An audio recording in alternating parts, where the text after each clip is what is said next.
Hey guys, so I thought I'd show you how I'm using the Behringer MS-1, or in my case the MS-101, as a trance bass.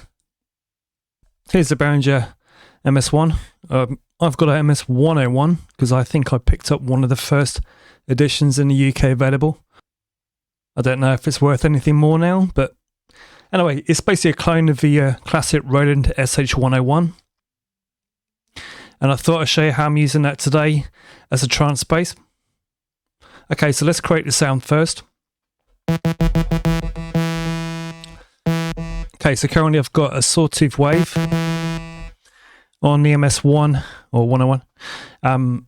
Essentially, you can choose multiple waves at once. So I've got a sawtooth wave here. You can also choose triangle. Got a pulse width as well.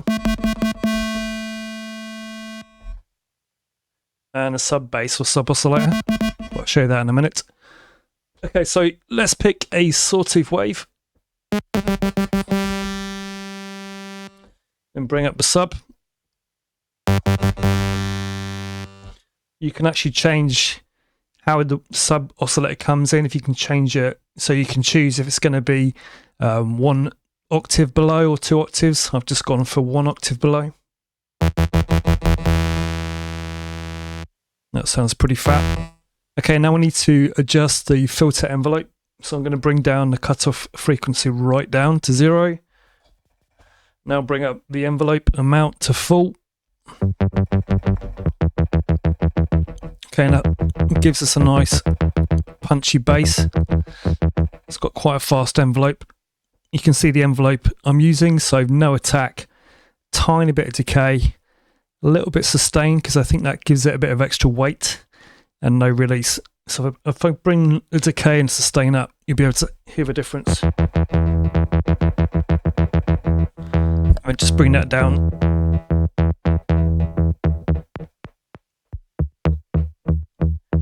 So you get a nice fast attack.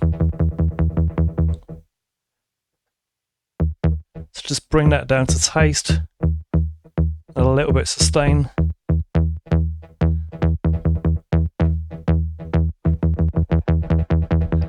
Okay, that sounds quite good. Okay, let's jump into Ableton.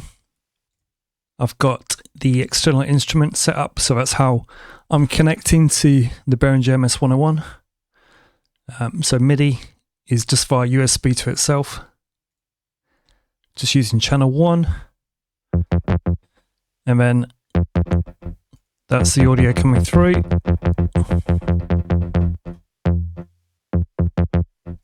Okay, I'm already using a drum bass straight off the bat. I find the drum bass is fantastic for giving some extra weight. So it's basically a saturator and a compressor and a transient shaper all in one. So that's with, this is without.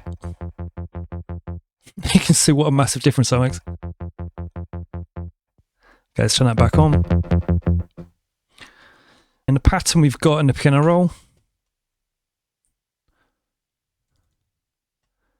it's just like a traditional 16th note trance bass line, both in E, an octave apart. Just play that through for you.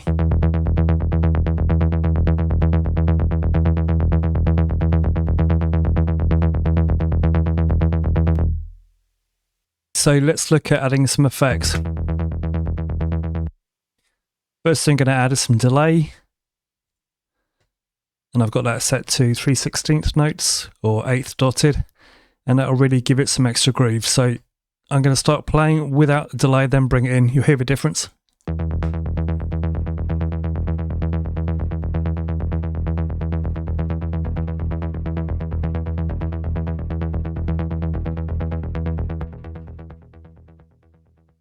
There you go. See how much wider that sounds? Also gives it some extra groove. Okay, next we're going to add some reverb. So I've got Valhalla Vintage Reverb.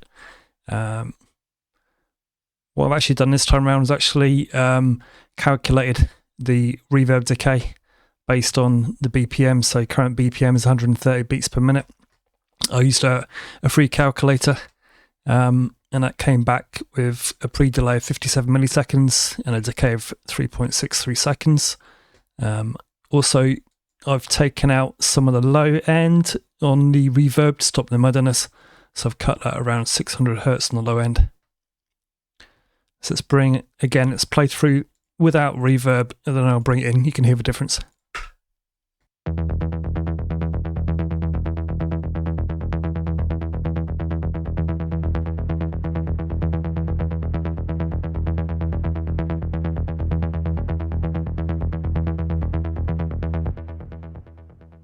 Also added some utility just to give it some extra width. So again, if I take those off, and bring that back in. Okay, next we're looking at the EQ. So in this case, because the bass is in E, I've just boosted the fundamental, so that's 81 hertz. Giving that quite a significant boost. It's 5 dB, almost 6 dB there. I've cut around 30 hertz just to eliminate some of that low end rumble. I've also cut the mids at 250 hertz just to make it a little bit cleaner. And again, raise on the high end just to help it cut through, about 4 dB there.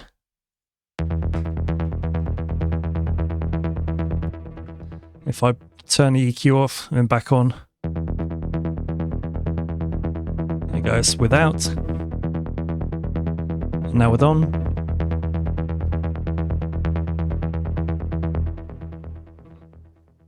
Hope you agree that makes quite a difference. Then right at the end of a chain, I've got LFO tool. So basically that's give me some sidechain compression, just allows the kick to punch through.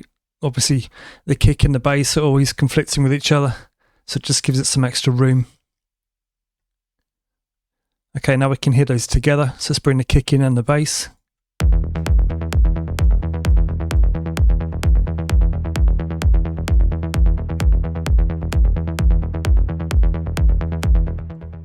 That's sounding quite nice. Let's turn the LFO off. You can see the difference.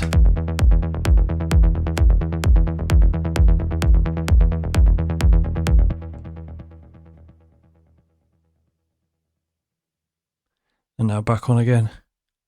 Actually, just turn the kick out and then just leave the sub bass on. Might be a bit easier to hear it.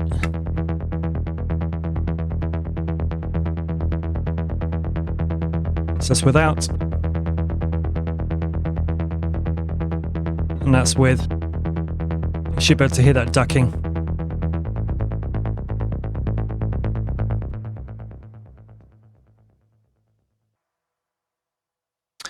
Okay, now we've done that. Let's now hear it in the mix as I bring in some tracks.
If you found that useful, please like and subscribe, make a comment, everything that helps the algorithm, and check out atomicasounds.com for premium synth presets and coaching services. See you next time.